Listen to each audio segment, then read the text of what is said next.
Hello everyone, my name is Shivan. So I scored 100% in JEE Mains. तो आज हम करने वाले हैं पी ब्लॉक। ठीक है, तो ये पी ब्लॉक का पार्ट वन है। ठीक है, तो मैंने ये लेक्चर रिड्यूस सिलेबस के बेसिस पे बनाया है। ठीक है, और मोस्ट ऑफ द क्वेश्चन जो तुम्हारे आने वाले हैं वो इसी लेक्चर से तुमको देखने को मिलेंगे। ठीक है, बाकी जो माइनर पार्ट कुछ बच जाएगा इस लेक्चर के बाद वो मैं नेक्स्ट लेक्चर में ले लूंगा। ठीक है, तो अभी तक देखो हमने क्या क्या पढ़ लिया है। हमने पढ़ लिया आयनेशन एनर्जी, इलेक्ट्रॉन अफिनिटी, ठीक है, जब भी बोलते हैं electron gain enthalpy, electron negativity, atomic radius and nature of oxide. ठीक है, इनके ट्रेंड हमने पढ़ लिए हैं। अब कुछ जो बचे हुए ट्रेंड हैं वो हम पढ़ने वाले हैं। ठीक है, तो सबसे पहले हम पढ़ेंगे boiling point and melting point. तो देखो, जब भी कोई भी क्वेश्चन बॉइलिंग पॉइंट या मेल्टिंग पॉइंट का आता है, ठीक है, तो सिंपल सी बात है, हमारे पास जो periodic टेबल में जो कंपाउंड्स होते हैं तो वो सॉलिड होते हैं या तो क्या होती हैं, गैसेस होते हैं। मतलब ये जो तुम्हारे बोरॉन है, एल्यूमिनियम है, गैलियम, सारे के सारे क्या मेटल्स हैं, तो सॉलिड होंगे। फ्लोरीन, क्लोरीन, ठीक है, ये सारी की सारी 18 ग्रुप वाली सारी सारी गैसेस हैं। ठीक है, तो उनको कैसे याद करना है कि मतलब कैसे तुमको कोई भी ट्रेंड बताना है, तो ऐसे देखो ध्यान रखना कि अगर बात करें सॉलिड्स की, तो सॉलिड में क्या होगा, एक स्ट्रक्चर होगा, मतलब ऐसे पैक्ड स्ट्रक्चर होगा।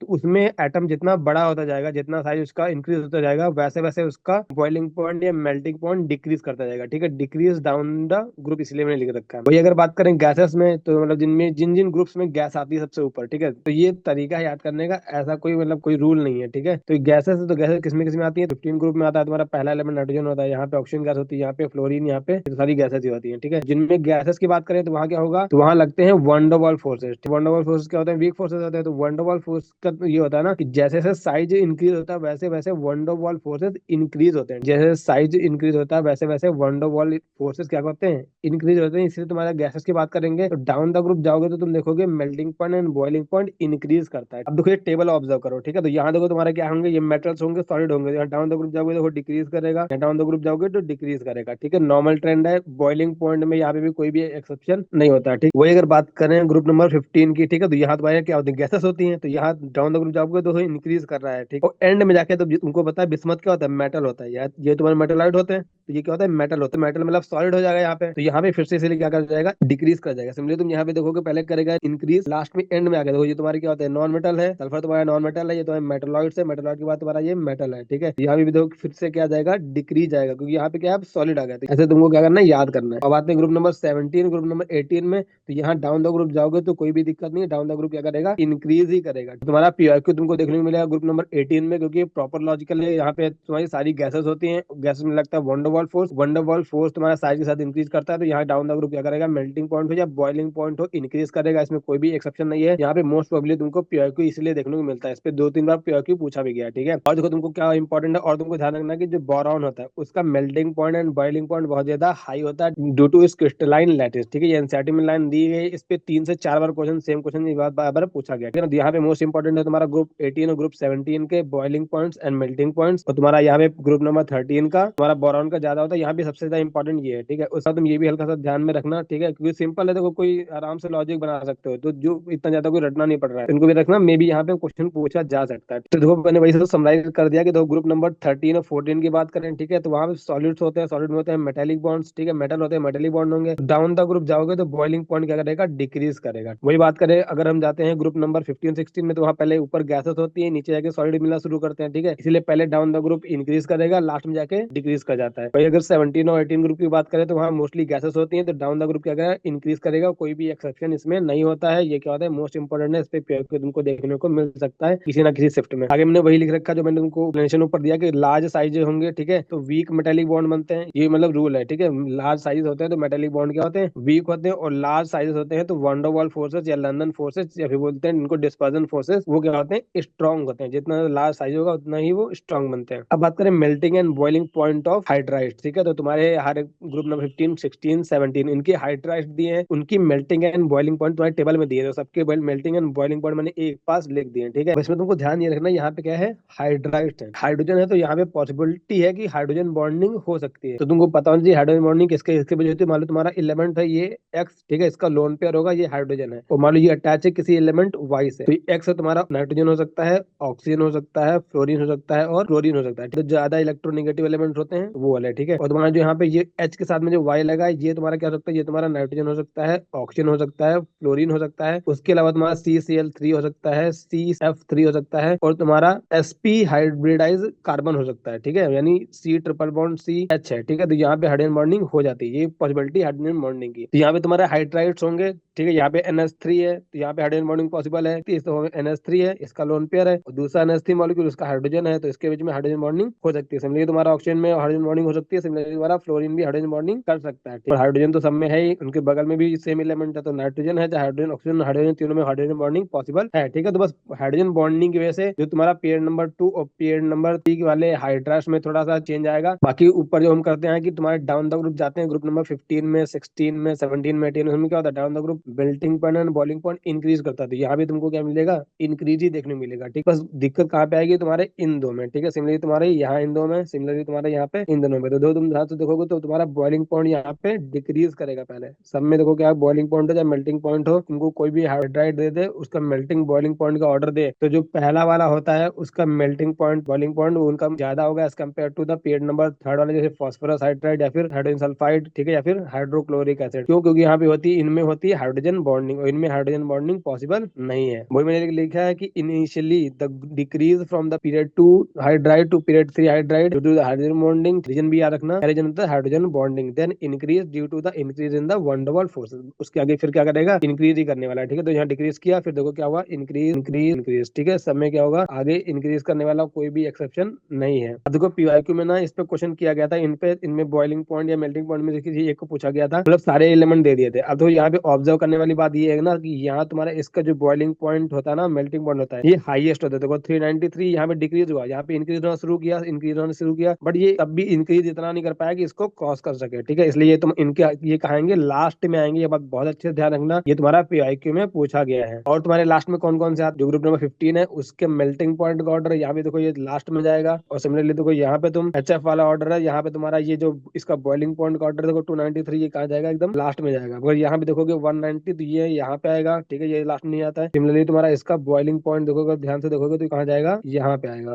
तो तुम इसको याद कैसे रख सकते हो, तो ऐसे याद सकते हो कि मैंने दो सब में ऊपर बॉइलिंग पॉइंट ले रखा है, नीचे melting point, boiling point melting point. तो इसका देखो boiling point and melting point दोनों होगा, जिसमें हम लास्ट में भेजेंगे। इसमें ऊपर क्या रहा होगा, मेल्टिंग पॉइंट, एकदम याद कर लेना कि विजुअलाइज कर लेना, हाँ भैया ने क्या लिखवाया था। यहाँ पे मेल्टिंग पॉइंट होगा, यहाँ पे क्या आएगा, बॉइलिंग पॉइंट। तो ये पास वाले जो चार है, इनमें क्या करना है, हमको लास्ट में भेजना है। और इनमें जो तुम्हारा लास्ट वाला होगा, जो पहले सबसे स्टार्टिंग वाला होगा, इनमें हमको क्या करना है, मिडल में भेजना है। तो 2 का जंप करा दो यहाँ पे, सिमिलरली 2 का जंप करा दो, 2 के बाद देखो यहाँ पे ले आओ। तो आई थिंक अब तुम्हारा मेल्टिंग पॉइंट या बॉइलिंग पॉइंट हाइड्राइड का पूछेगा तो तुम बता सकते हो, ठीक है। अब आते हैं मेल्टिंग पॉइंट पे। तो सेम वही चीज जो पहला लॉजिक था कि तुम्हारा ग्रुप 13 और ग्रुप 14 में क्या करेगा, डिक्रीज करेगा। यहाँ पे तुमको इंक्रीज देखने को मिलेगा, लास्ट में डिक्रीज देखने को मिलेगा, यहाँ पे जनरली तुम्हारा इंक्रीज देखने को मिलने वाला है, ठीक। तो पहले यही ले देख लेते हैं। देखो नॉर्मली क्या कर रहा है, इंक्रीज कर रहा है, कोई भी एक्सेप्शन नहीं है, यहाँ भी कोई एक्सेप्शन नहीं है। तो मोस्ट ज्यादा प्रोबेबिलिटी की क्वेश्चन तुमसे यहाँ से पूछेगा। इसके अलावा ये है तुम्हारा मोस्ट इंपोर्टेंट, इस पे 2-3 बार PYQ पूछा जा चुका है, ग्रुप नंबर 13 का मेल्टिंग पॉइंट। तो अगर ध्यान से देखोगे तो तुम्हारा जो बॉइलिंग पॉइंट का तुम्हारा ट्रेंड था इनमें, इन चारों में, वही तुम्हारा यहाँ पे मेल्टिंग पॉइंट में ट्रेंड है।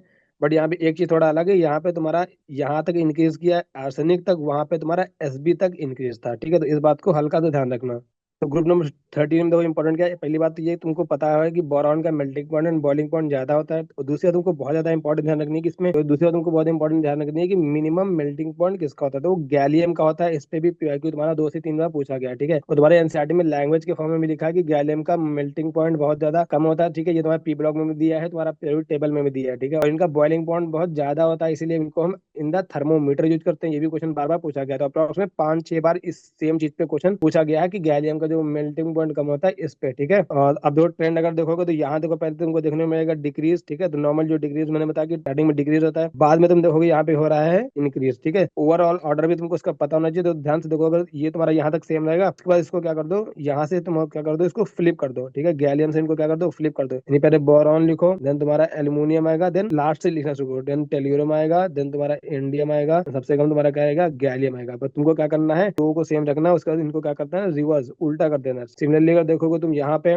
ग्रुप नंबर 15 में, तो जो हमने यहाँ पे किया था ना वही यहाँ पे करेंगे। 13 ऑड है, 15 में क्या ऑड है, जैसे ध्यान में लोग मेल्टिंग पॉइंट होता है तो ऑड में सेम चीज कर। यहाँ भी देखो क्या है, जैसे यहाँ इसका मिनिमम आता है वैसे यहाँ पे इसका मैक्सिमम देखने को मिलता है। तो यहाँ भी हम क्या कर देंगे, इसको फ्लिप कर देंगे, ठीक है। तो यानी यहाँ से जब फ्लिप करोगे तो नहीं, सबसे इसका क्या आएगा, बिस्मथ आएगा, देन तुम्हारा एसबी यानी एंटीमनी आएगा, देन तुम्हारा आर्सेनिक आएगा, ठीक है। सबसे ज्यादा किसका होगा, आर्सेनिक का होगा। और तुम देखोगे यहाँ पे देखो, पहले तुम्हारा डिक्रीज होगा, डिक्रीज होगा, डिक्रीज होगा, एंड में जाके क्या हुआ, इंक्रीज हुआ। सिमिलरली तुम्हारा यहाँ पे क्या होता है, पहले इंक्रीज होता है, ठीक है, एंड में क्या कर गया, देखो यहाँ पे डिक्रीज कर गया। तो इसमें देखो तुम्हारा जो इसमें हो रहा है वही इसमें हो रहा है, यानी ऑड वाले में जो हो रहा है वो दोनों सेम हो रहा है, सेम चीज हो रहा है कि हम यहाँ एंड में जाके फ्लिप कर देते हैं जो भी पहले वाला जनरल ट्रेंड से। सिमिलरली जो इवन वाला है वहां पे हम क्या कर रहे हैं, जनरल ट्रेंड से बस एंड में जाके जो भी है जनरल ट्रेंड उससे क्या कर देना, फ्लिप कर देना, ठीक है। पहले यहाँ पे जनरली डिक्रीज होता है, लास्ट में जाके हम इंक्रीज कर रहे हैं, यहाँ पे डिक्रीज होता है तो लास्ट में जाके हम क्या कर रहे हैं, डिक्रीज कर रहे हैं, ठीक है। तो आई थिंक अब तुमसे कोई भी मेल्टिंग पॉइंट का ऑर्डर पूछेगा तो तुम आराम से बता सकते हो। जनरल ट्रेंड तुमको पहले बता दूंगा 13 14 है, तो सेम चीज मैंने ऊपर ले रखी है फॉर द बॉइलिंग पॉइंट। यहाँ तुम्हारा डाउन द ग्रुप क्या करेगा, मेल्टिंग पॉइंट डिक्रीज करेगा, देन तुम्हारा एंड में जाके इंक्रीज देखने को मिलेगा। यहाँ तुम्हारा गैसेस हैं, सॉलिड्स होते हैं, ठीक है, तो यहाँ पे डाउन द ग्रुप पहले इंक्रीज देखने को मिलेगा, लास्ट में जाके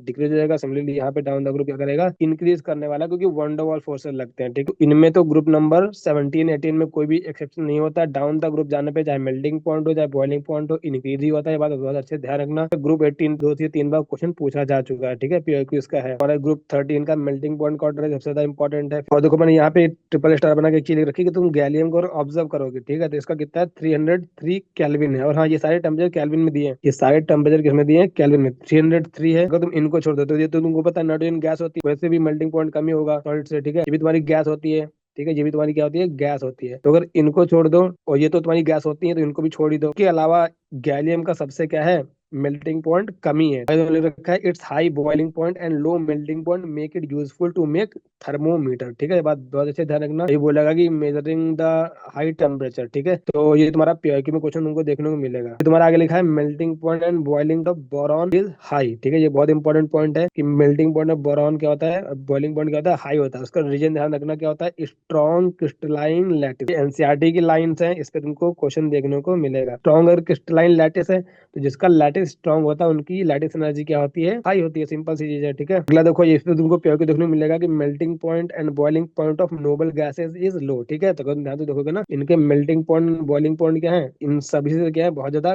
कम है। तो ऐसा क्यों होगा, तो इनकी ऑक्टेट होती है कंप्लीटली फिल्ड, तो ये रिएक्ट करते नहीं है, ठीक है, तो ये बॉन्ड बना नहीं पाते हैं, ठीक है ना। तो इसीलिए इनमें क्या लगता है, वंडरवॉल फोर्सेस लगते हैं। और वंडरवॉल फोर्सेस क्या होते हैं, वीक फोर्सेस होते हैं, इसीलिए इनके बीच में इतना ज्यादा इंटरमोलिकुलर फोर्स नहीं होता है। इसलिए इनका क्या होता है, मेल्टिंग और बॉइलिंग पॉइंट क्या होता है, बहुत ही लो होता है। वही अगर रीजन लिखा हुआ है, interaction present in them is a weak dispersion force, ठीक है। डिस्पर्जन फोर्स बोले, लंदन फोर्स बोले, वीक डिस्पर्जन फोर्स बोले, सब एक ही बात है, ठीक है। ये भी तुम्हारा एनसीईआरटी की लाइन से, ये भी तुम्हारा पीआईक्यू में उसने पूछ रखा है। एक बात बहुत अच्छे ध्यान रखना कि helium has the lowest melting point, इसका होता है 4.2 केल्विन। मतलब जितने भी तुम्हारे पीरियोडिक टेबल में एलिमेंट है, सबसे ज्यादा लोवेस्ट किसका होता है, हीलियम का होता है। बहुत अच्छे से ध्यान रखना, कितना होता है, 4.2 केल्विन, ठीक है। इसीलिए तुम्हारा ये हीलियम है वो डिफ्यूज कर सकता है through the materials like rubber, glass and plastic. ये भी तुम्हारा क्या है, एनसीईआरटी की लाइन है, तो ये भी तुमको क्वेश्चन में देखने को मिल सकती है, ठीक है। तो ध्यान रखना, हीलियम का क्या होता है, लोवेस्ट होता है। अब दो क्वेश्चन देख लेते हैं। Which of the following element will remain as a liquid in the pure boiling water. बोला बॉइलिंग वाटर में कौन एज अ लिक्विड रहेगा। एग्जाम्पल उनको सीजियम दिया है, गैलियम दिया है,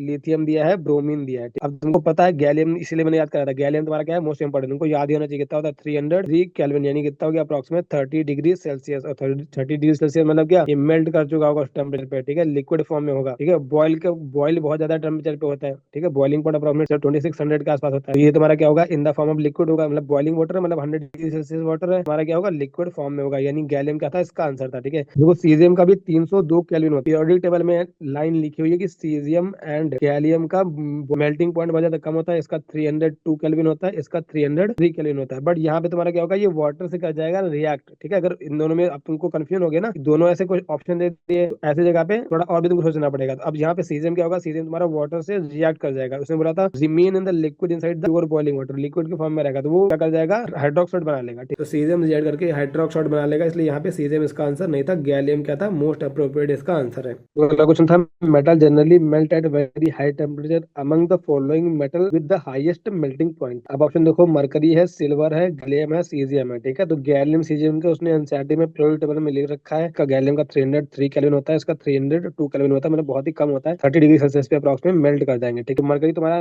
रूम टेम्परेचर पे लिक्विड होता है, तुमको बात पता है। ठीक है, इसलिए हम थर्मोमीटर में यूज करते हैं, उससे भी इनका क्या होगा, ये तो लिक्विड के फॉर्म में होंगे, नहीं आंसर क्या हो जाएगा इसका, बी हो जाएगा। ठीक है, तो अगर हमको सिल्वर का ऐसे मेल्टिंग पॉइंट नहीं भी आता है तो तुमको ये तो तीनों पता थे ना कि इनके बहुत ही कम होते हैं। ठीक है, तो ये तुमको पता है, यानी ये जो बचा वो क्या हो जाएगा, उसका आंसर हो जाएगा। तो मैंने ये सारी चीजें तुमको लेक्चर में बता भी दी थी। ठीक है, पीरियोडिक टेबल तुमको जो मैंने लेक्चर कराया है उसमें मैंने तीनों चीजें बता रखी है कि मरकरी लिक्विड फॉर्म में होता है, इनका भी मैंने बताया था, ये मोस्ट इंपॉर्टेंट है, तो तुमको क्वेश्चन देखने को मिलेगा। अगला क्वेश्चन है, given below the two statement, boron is extremely hard indicating its high lattice energy, boron has highest melting and boiling point as compare to other group members. ठीक है, देखा ये तुम्हारे एनसीईआरटी के लाइंस हैं। ठीक है, इसलिए देखो इसने पूछ रखा है। ठीक है, मैंने इसलिए तुमको ऊपर ही लिखवा दिया था, तो दोनों स्टेटमेंट क्या है, करेक्ट है। तो सेम देखो इसी चीज पे क्वेश्चन दोबारा फिर से कि assertion है melting point of boron is this is unusually high in the group number 13 element and solid boron has a very strong lattice. ये रीजन है, ये assertion है, ये रीजन है। तो assertion करेक्ट है, इसका हाई बॉइलिंग पॉइंट होता है। इसका हाई बॉइलिंग पॉइंट क्यों होता है तुमको मैंने बताया गया कि ड्यू टू क्रिस्टलाइन लैटिस। ठीक है, ये भी क्या है, करेक्ट रीजन भी है। Both assertion and reason are correct and is the correct explanation of A. ठीक है, ये एनसीईआरटी के लाइंस है, ये तुम्हारा मोस्ट इंपोर्टेंट है, इस पे दो बार क्वेश्चन पूछा जाता है। ये 2024 का क्वेश्चन है, ये 2023 का क्वेश्चन है, तो इस बार भी एक्सपेक्ट करते हैं कि किसी एक ना एक सेट में क्वेश्चन तुमको देखने को मिलेगा। तो यहाँ पे इन्होंने डाटा ले रखा है। ठीक है, तो इसका भी डाटा तुम याद कर लेना, तो ज्यादा सेफ साइड रहोगे। मान लो इसको डाटा चेंज कर देता कुछ, तो 2453 इसका याद कर लेना, इसका मेल्टिंग पॉइंट होता है, बॉइलिंग पॉइंट होता है 3923। ठीक है, अप्रॉक्स हल्का सा दिमाग में रख लेना कि अप्रॉक्स में 4000 के आसपास था, और इसका अप्रॉक्स में ध्यान रखना कि अप्रॉक्स में 2500 के आसपास था। तो अप्रॉक्स आइडिया हल्का रखना बोरॉन के लिए भी। ठीक है, मैं लिख देता हूँ, इसलिए बोरॉन का अप्रॉक्स में 2500 अप्रॉक्स, इसका मेल्टिंग पॉइंट और इसका बॉइलिंग पॉइंट अप्रॉक्स में 4000 के आसपास। तुमको बता दूं कि गैलियम का बॉइलिंग पॉइंट भी हल्का दिमाग में रखना, 2600 के आसपास होता है। तो अगला क्वेश्चन है, the metal has very low melting point in its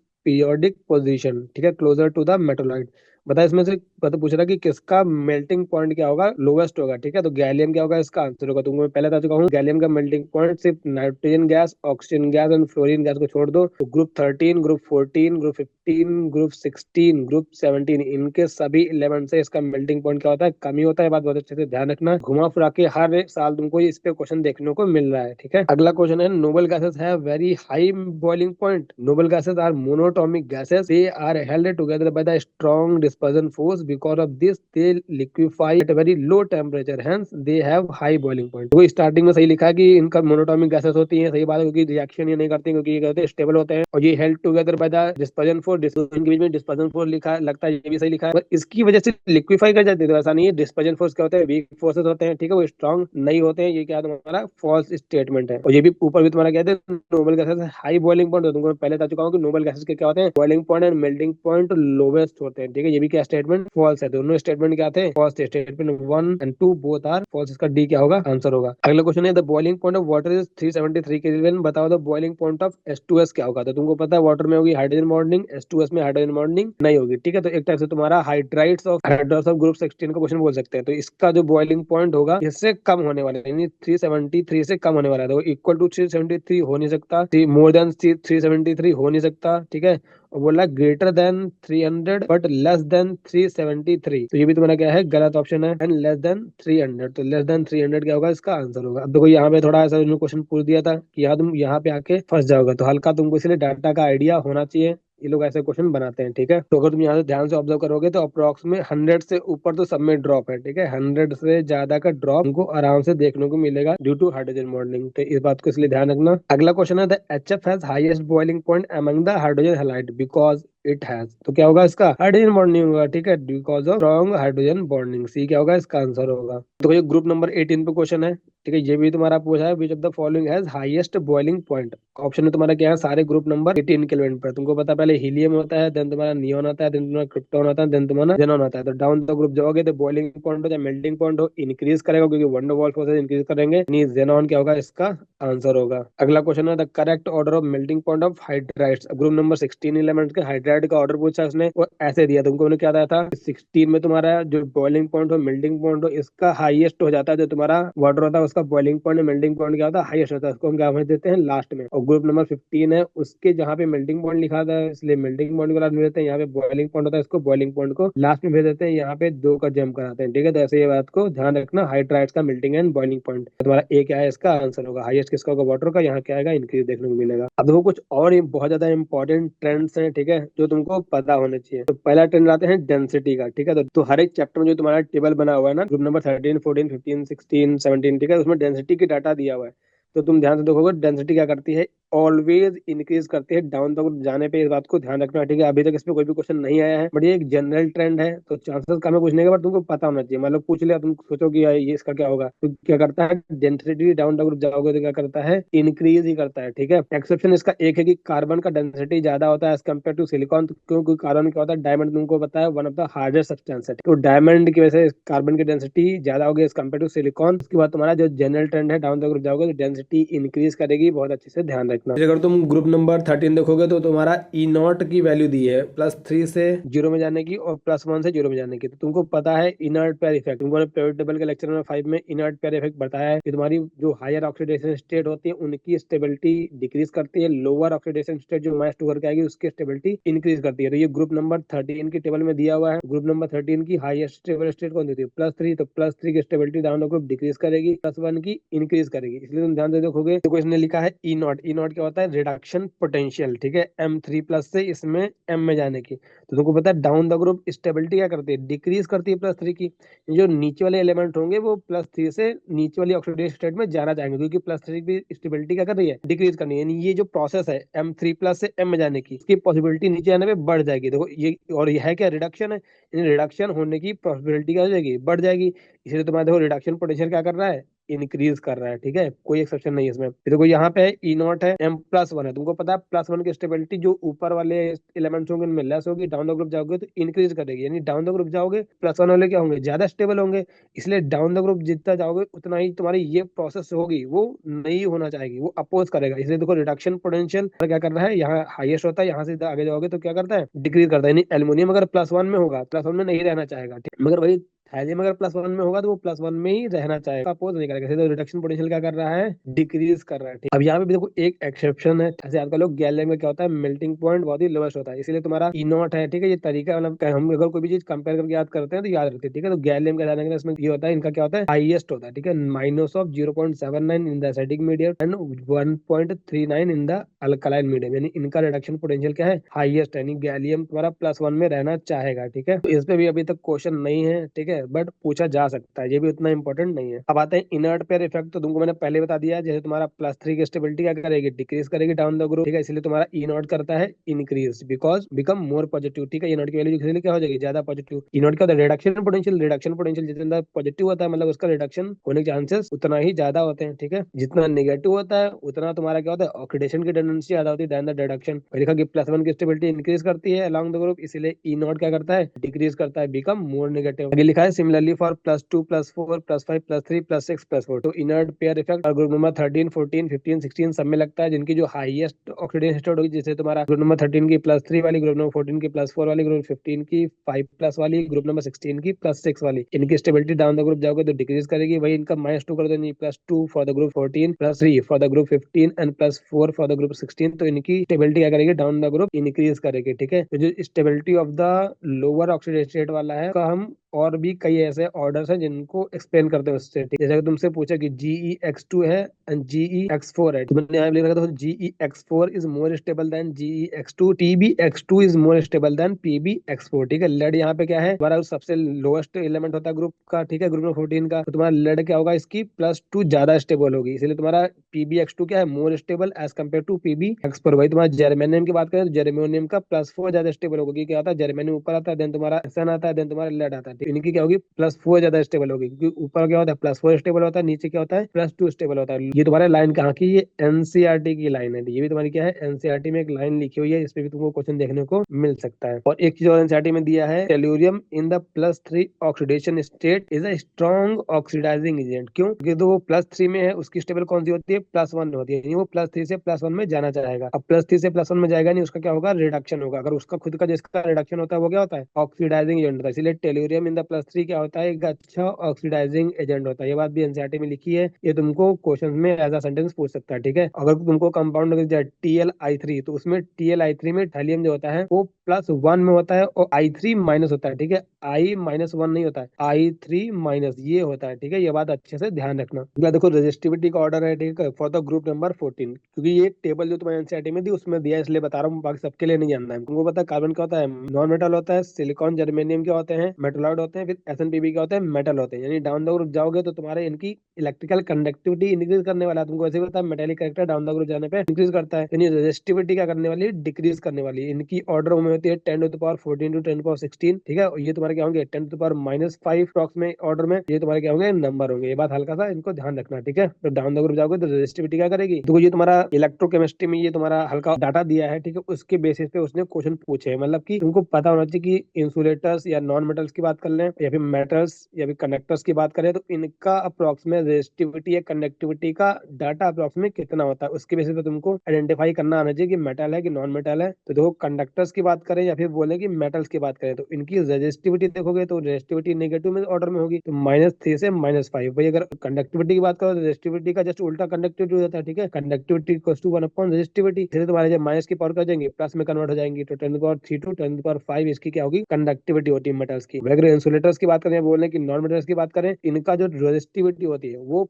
positive power में होगा, ठीक है। इसलिए अप्रोक्सीमेट 10⁻14 to 10⁻18 देखने को मिलेगा। वही अगर कंडक्टिविटी की बात करें तो कंडक्टिविटी नॉन मेटल्स की क्या होती है, कम होती है, इसलिए नेगेटिव पावर में देखने को मिलेगी। उसका क्या होगा, तो बस पावर नेगेटिव का तो 10⁻14 to 10⁻18 देखने को मिलेगा। उसके बाद तुम्हारा अगला ट्रेंड है हाइड्रेशन एनर्जी का। तो हाइड्रेशन एनर्जी तुम्हारा सिर्फ मतलब हाइलाइट कर दिया है, तो तुम्हारा तुमको पता है हाइड्रेशन एनर्जी क्या होता है, जितना ज्यादा smaller the size of the ion more is the hydration energy. ये बात अच्छे ध्यान रखना कि जितना ज्यादा स्मॉल साइज होता है हाइड्रेशन एनर्जी क्या होता है उतना ही ज्यादा होता है। फ्लोरीन का हाइड्रेशन एनर्जी सबसे ज्यादा होगा, देन क्लोरीन का, देन ब्रोमीन का। सबसे कम हाइड्रेशन एनर्जी का उसका होगा आयोडीन का। ये बहुत इंपॉर्टेंट ऑर्डर है, ध्यान रखना, ये पे तुमको क्वेश्चन देखने को मिलेगा। अगला है tendency to form the p pi bond decreases down the group. Reason क्या होगा, बिकॉज इनइफेक्टिव ओवरलैपिंग, यही बोले ऑर्बिटल्स ऑफ लार्ज साइज, तो लार्ज साइज की ऑर्बिटल होंगी, इसलिए ओवरलैपिंग जो ऑर्बिटल होगी कि पाई बॉन्ड के लिए क्या होती है, ऐसे साइड में ओवरलैपिंग होती है, तो ये इनइफेक्टिव होती है, ठीक है। तुमको मैंने पीरियोडिक टेबल के पार्ट 5 में बहुत अच्छे से इसको समझाया था, ठीक है। तो ये पॉइंट तुमको ब्लॉक केमिस्ट्री में भी लिखा मिलेगा, ठीक है। इस पे भी तुमको क्वेश्चन देखने को मिलेगा प्रीवियस ईयर में। अब आते हैं सबसे इंपॉर्टेंट चीज पे, बॉन्ड डिसोसिएशन एंथैल्पी या फिर बॉन्ड स्ट्रेंथ। तो जितने भी तुम्हारे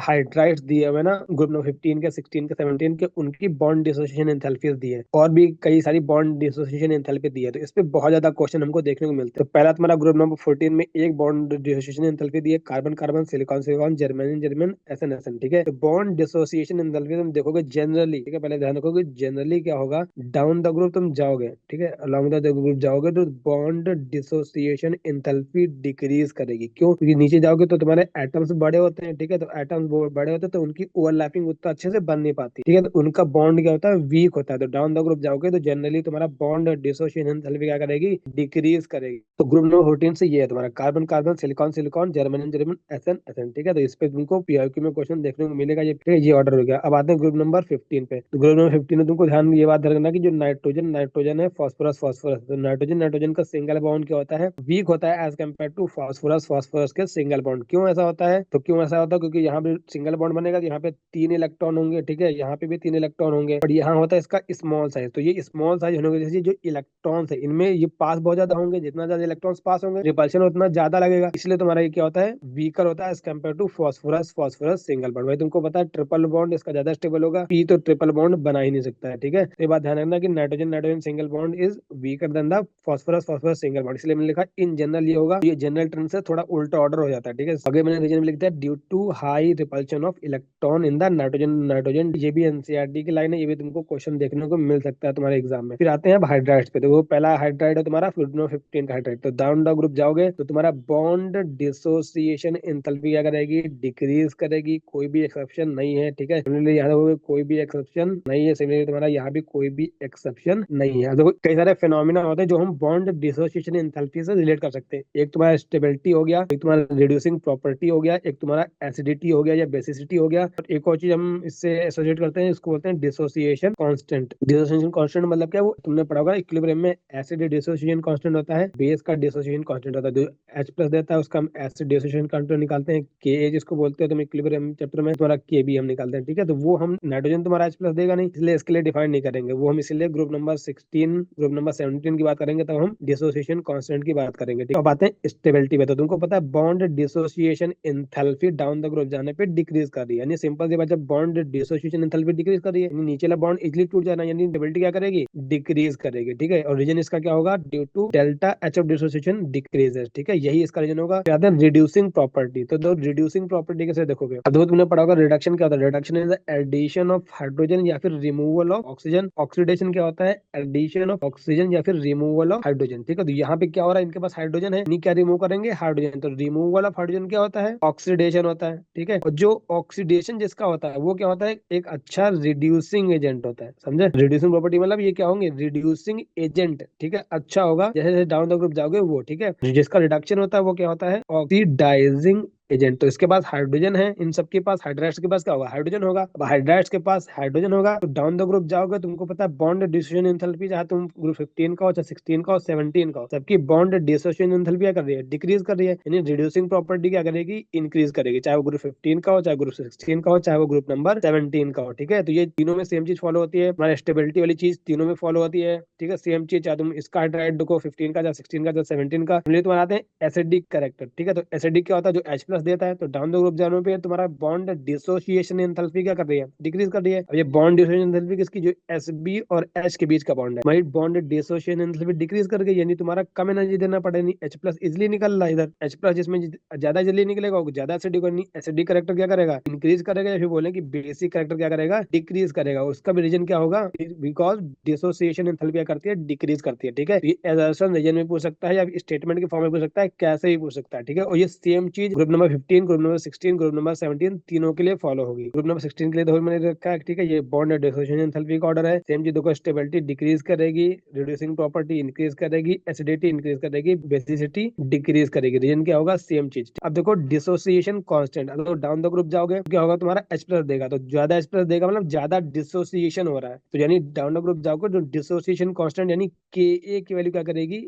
इंक्रीज करेगी, ठीक है। और अगर बात करें के एंड आर इनवर्सली प्रोपोर्शनल होते हैं, यानी जिसका के इंक्रीज करता है उसका पीए क्या करेगा, डिक्रीज करता है, क्योंकि तुमको होता है के क्या होता है, के इज माइनस लॉग ऑफ के होता है, ठीक क्या होते हैं, इनवर्सली प्रोपोर्शनल होता है, जिसका के ज्यादा होता है उसका के क्या होता है, कम होता है, यानी डिसोसिएशन कांस्टेंट तुम्हारा इंक्रीज करेगा, के क्या करेगा, डिक्रीज करेगा, ठीक है। ये भी क्या है, जनरल ट्रेंड है, कोई भी इसमें एक्सेप्शन नहीं होता है। अब देखो जो मैंने रिड्यूसिंग प्रॉपर्टी वाली चीज ले रखी ना, तो बस एक बात ध्यान रखना कि वाटर होता है वो रिड्यूसिंग प्रॉपर्टी शो नहीं करता, यानी H प्लस इजिली वो नहीं देता है, ठीक है। तुमको वाटर पता है, तुम्हारे रियल लाइफ में ऐसा एग्जिस्ट करता है, तो वाटर तो वैसे पीते हैं, तो H प्लस थोड़े देता है वो, ठीक है। तो ये बात एनसीईआरटी में लिखी है, तो water do not show the reducing property, ये बहुत अच्छे से ध्यान रखना, ये तुमको क्वेश्चन में देखने को मिल सकती है, बहुत ही इंपॉर्टेंट लाइन है। तो अभी ये चीज भी देखेंगे, पहले हम हाइड्राइड का खत्म कर लेते हैं, ठीक है। तो HF HCl HBr HI, तो स्टेबिलिटी क्या करेगी, डिक्रीज करेगी, कि बॉन्ड एंथैल्पी क्या करती है, डिक्रीज करती है। पी की ए की वैल्यू क्या करेगी, डिक्रीज करेगी, तो यहाँ पे की ए की वैल्यू क्या करेगी, मतलब ज्यादा H प्लस निकलेगा ना यहाँ पे, ये बॉन्ड इसका बॉन्ड एंथैल्पी वीक है, मतलब इजिली H प्लस दे सकता है, ठीक है। तो के ए की वैल्यू इंक्रीज करेगी, यानी एसिडिक कैरेक्टर क्या करेगा, इंक्रीज करेगा, ठीक है। और पी की ए की वैल्यू क्या करेगी, डिक्रीज करेगी, जितना ज्यादा ए उतना कम पी के ए। बात करें अगर एसिडिक स्ट्रेंथ का ऑर्डर पूछे, तो तुम्हारा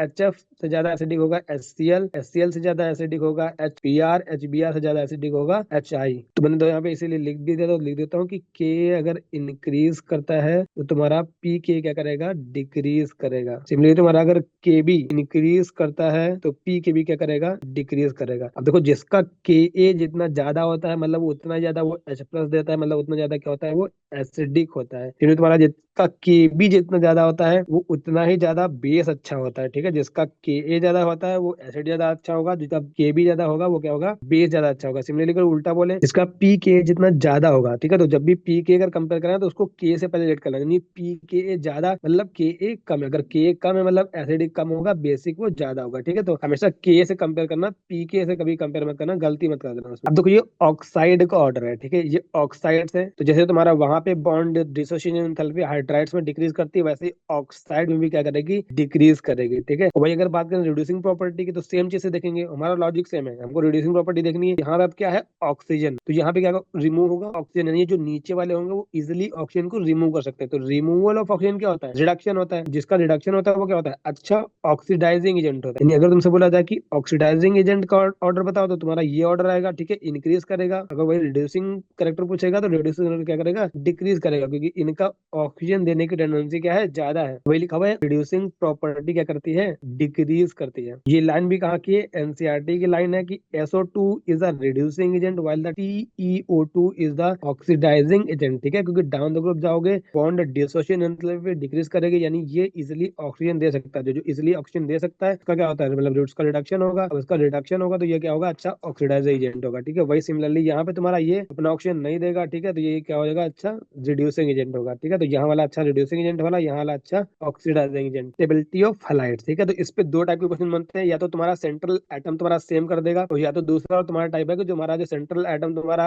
चेंज करेगा, तुम्हारे हैलाइड सेम कर देगा। ठीक, पहला टाइप अगर तुम्हारा मान लो सेंट्रल एटम सेम है, सेंट्रल एटम सेम है मतलब तुम्हारा उसका फ्लोराइड है, उसका क्लोराइड है, उसका ब्रोमाइड है, उसका आयोडाइड है। तुमको पता है यहाँ डाउन द ग्रुप जा रहे हो तुम, पहले तुम्हारा बोरॉन है। ठीक है, बोरॉन का फ्लोराइड है, उसका क्लोराइड है, हाइड्राइड ब्रोमाइड है, आयोडाइड है। तो तुम्हारा जितना डाउन द ग्रुप जाओगे तुम्हारा साइज क्या हो जाएगा, एक छोटा एटम है, एक बहुत बड़ा एटम है। तो सिंपल सी बात है, एक बहुत छोटा एटम है, एक बहुत बड़ा एटम है, तो डाउन द ग्रुप जाओगे, तुमको पहले बता चुका हूँ, उतना इफेक्टिव बॉन्ड नहीं बनता है। ठीक है, इफेक्टिव बॉन्ड नहीं बनेगा, यानी तुम्हारा क्या होगा, इसकी स्टेबिलिटी क्या करेगी, डिक्रीज करेगी। तो यहाँ पे तुम्हारी क्या करेगी, स्टेबिलिटी ऑफ हैलाइड करेगी डिक्रीज। अगर तुम्हारा सेंट्रल एटम सेम है, तुम हैलाइड चेंज कर रहे हो, बट वही अगर तुम सेंट्रल एटम को चेंज कर रहे हो और हैलाइड को सेम रख रहे हो, ठीक, तब क्या होगा, अगर तुम्हारा लोअर ऑक्सीडेशन स्टेट वाले एलिमेंट्स हैं, उनका तुम्हारा क्या करेगा, स्टेबिलिटी इंक्रीज करेगा। वही अगर हायर ऑक्सीडेशन स्टेट वाले हैं तो उनकी स्टेबिलिटी क्या करती है, डिक्रीज करती है। ठीक, तो मान लो इनको अगर तुमको कंपेयर करने दे दें, अब तुमको पता है इस सब में तो फ्लोरीन है, यानी इनको हमको देखना है जो सब में कॉमन है। अल चेंज क्या हो रहा है, ये चेंज हो रहा है। ठीक है, ये मेटल चेंज हो रहा है। तो कैसे देखोगे, अगर ये हायर ऑक्सीडेशन स्टेट में है तो तुमको पता है ये तुम्हारी यहाँ क्या है, +3 में है फॉस्फोरस, तो तुमको पता है +3 की स्टेबिलिटी डाउन द ग्रुप जाने पे इंक्रीज करती है। यानी यहाँ पे ऑर्डर क्या आएगा, इसकी स्टेबिलिटी क्या करेगी, इंक्रीज करेगी। यानी जो स्टेबिलिटी ऑफ कटायन होगी वही तुम्हारी स्टेबिलिटी ऑफ उसकी हाइड्राइड होगी। यहाँ तो फॉस्फोरस है, यहाँ पे यहाँ सारे के सारे क्या है, +5 में है, यहाँ करेगा क्या करेगा, डिक्रीज करेगा स्टेबिलिटी। ठीक है, तो इसमें तुमको PYQ देखने को मिलेंगे, इसलिए बहुत अच्छे ध्यान रखना कि तुम्हारा अगर हाईलाइट सेम है, ध्यान रखना कि वो लोअर ऑक्सीडेशन स्टेट में तुम्हारा कटायन है या फिर हायर ऑक्सीडेशन स्टेट में। ठीक है, तो ग्रुप 15 की बात करें तो तुमको पता है लोअर होगा तो EX3 बनेगा, हायर होगा तो EX5 बनेगा। 14 की बात करें तो EX2 लोअर होगा, हायर होगा तो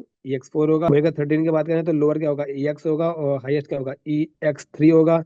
तो ग्रुप 16 की बात करें तो लोअर क्या होगा, EX4 होगा, हाईएस्ट क्या होगा, EX6 होगा। ठीक है, क्योंकि यहाँ पे +6 में, यहाँ क्या है, +4 में। अब देखो ये बहुत ज्यादा इंपॉर्टेंट ऑर्डर है, ये भी क्वेश्चन तुमको देखने को मिल सकता है। ठीक है, PYQ में क्वेश्चन पूछा भी गया है कि बॉन्ड डिसोसिएशन बताओ क्लोरीन, ब्रोमीन, आयोडीन और फ्लोरीन की। ठीक है, ये तुम्हारा डायटोमिक फॉर्म में सारे के सारे तुम देख भी चुके हो, तुमको पता है कि तुम्हारा जो नाइट्रोजन है तो नाइट्रोजन सिंगल बॉन्ड सिंगल, और फॉस्फोरस सिंगल बॉन्ड सिंगल में फॉस्फोरस सिंगल बॉन्ड सिंगल क्या होता है, ज्यादा स्टेबल होता है। तो यहाँ क्या होता है, रिपल्शन होता है। सिमिलरली तो तुम्हारा यहाँ ऐसा हो सकता है, तो तुम्हारा ग्रुप 17 में सेम चीज होने वाली है, यानी तुम्हारा फ्लोरीन फ्लोरीन बॉन्ड है, क्लोरीन क्लोरीन बॉन्ड है। इसमें क्या होगा, ये तुम्हारा क्या होगा, इसके कंपेयर में कम स्टेबल होगी। यहाँ पे तो और ज्यादा इलेक्ट्रॉन्स बढ़ गए, तो यहाँ और ज्यादा क्या होगा, रिपल्शन होगा। तो ध्यान रखना कि तुम्हारा क्लोरीन क्लोरीन की बॉन्ड डिसोसिएशन एंथैल्पी सबसे ज्यादा होती है, then bromine, then fluorine, then iodine. यहाँ तुमको कितना कराना है, 2 का जंप कराना है। मतलब तुम्हारा पहले फ्लोरीन है, तुम्हारा क्लोरीन है, ये तुम्हारा ब्रोमीन है, ये तुम्हारा आयोडीन है। ठीक है, तो यहाँ पे तुम्हारा आएगा। ठीक है, ये बात, ये ऑर्डर बहुत ही अच्छे ध्यान रखना, ये बहुत ही ज्यादा इंपॉर्टेंट है। अब ये one of the most important order है, ये तुम्हारा एनसीईआरटी में दिया है, तुम्हारा इस पे 2-3 बार PYQ पूछा गया है। ये क्या है, ये भी क्या है, वेरी वेरी इंपॉर्टेंट है। स्टेबिलिटी ऑफ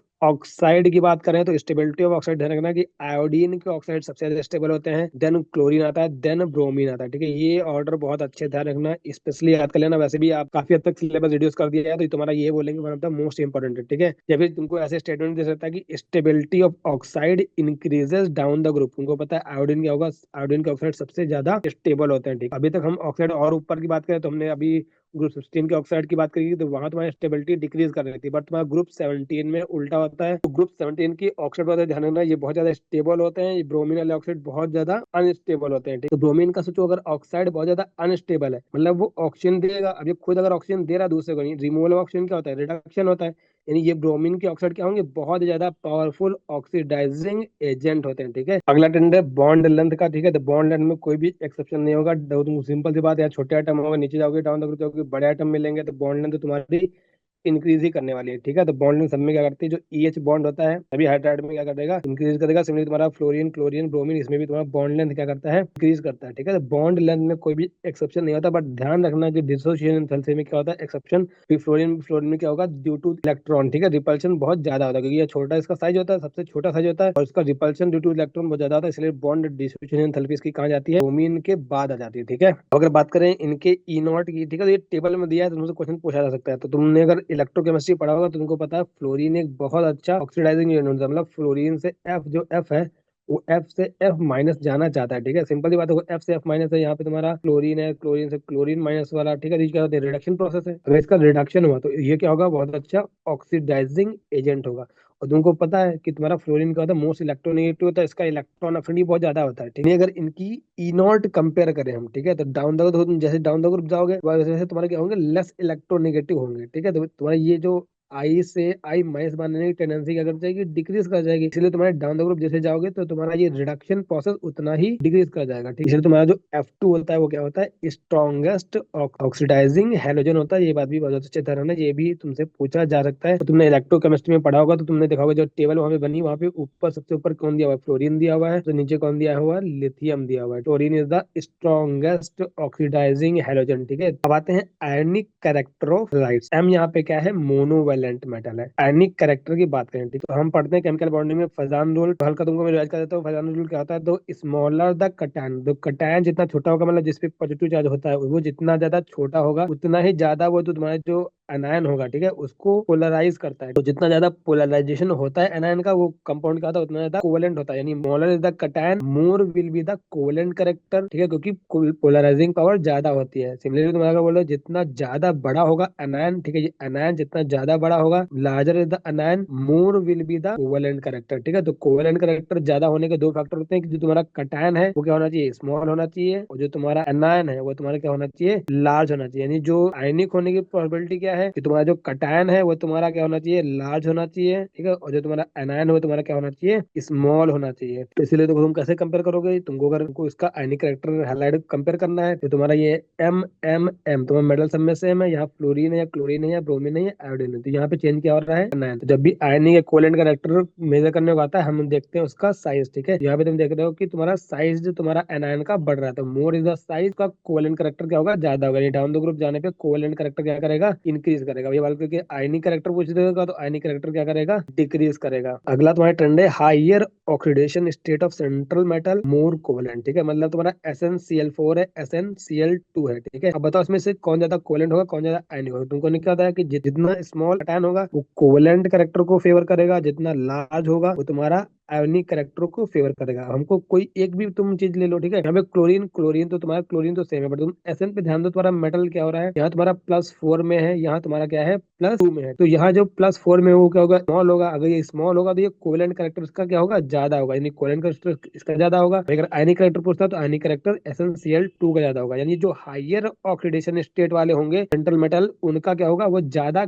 कोवेलेंट होगा, क्योंकि जो higher the oxidation state, smaller is the n, and smaller is the n, more covalent character. अगला देखो क्या है, इंथैल्पी ऑफ फॉर्मेशन। तो इनकी इंथैल्पीज ऑफ फॉर्मेशन दी हुई है। अब देखो इसको अच्छे से समझो। तुमको पता है डाउन द ग्रुप जाते हो, यहाँ तुम्हारा जो हाइड्राइड्स है इनकी स्टेबिलिटी डिक्रीज करती है, मतलब इनकी जो बॉन्ड डिसोसिएशन इंथैल्पी वो डिक्रीज करती है, ठीक है। अब बॉन्ड डिसोसिएशन इंथैल्पी डिक्रीज करती है, यानी जो ये वाले होंगे सबसे नीचे वाले होंगे, ये क्या होंगे, लेस स्टेबल होंगे, ठीक है। ये क्या होगा, ये हाईएस्ट स्टेबल होगा। कोई भी चीज तुमको बता दूं, केमिस्ट्री में क्या होता है, तुमको बार बार बताता आया हूँ कि जितना ज्यादा वो स्टेबल होता है उतना ज्यादा एनर्जी रिलीज करता है बनने पे, ठीक है। तो यहाँ तुम्हारा क्या होगा, ये ज्यादा स्टेबल होगा। जो सबसे ज्यादा स्टेबल होता है, एनर्जी क्या होती है, बहुत ज्यादा लोवेस्ट होती है, यानी वो एनर्जी बहुत ज्यादा रिलीज करता है, ठीक है, ताकि वो अपनी एनर्जी बहुत ज्यादा कम कर सके, ठीक है। इसलिए ये तुम्हारा एनर्जी क्या करेगा, बहुत ज्यादा एनर्जी रिलीज करेगा, ठीक है। तो और भी तुमको ऐसे ही पता है कि तुम्हारा डेल्टा H निगेटिव मतलब क्या होता है, वो एक्सोथर्मिक होता है, और डेल्टा H पॉजिटिव मतलब क्या होता है, एंडोथर्मिक होता है। तो तुम्हारा इसका फॉर्मेशन तुमको पता है, ये स्टेबल बनना है कारण, इसलिए क्या होगा, इसका डेल्टा H क्या आएगा, नहीं इंथैल्पी फॉर्मेशन क्या आएगी, नेगेटिव आएगी। वही तुमको इन सबकी क्या देखने को मिलेगी, पॉजिटिव देखने को मिलेगी। और इधर से इधर जाओगे तो चेंज इन एंथैल्पी का तुमको इंक्रीज दिखेगा अगर तुम मैग्नीट्यूड वाइज देखोगे। वही तुम्हारा सेम यहाँ पे देखो, तुम्हारा क्या मिलेगा,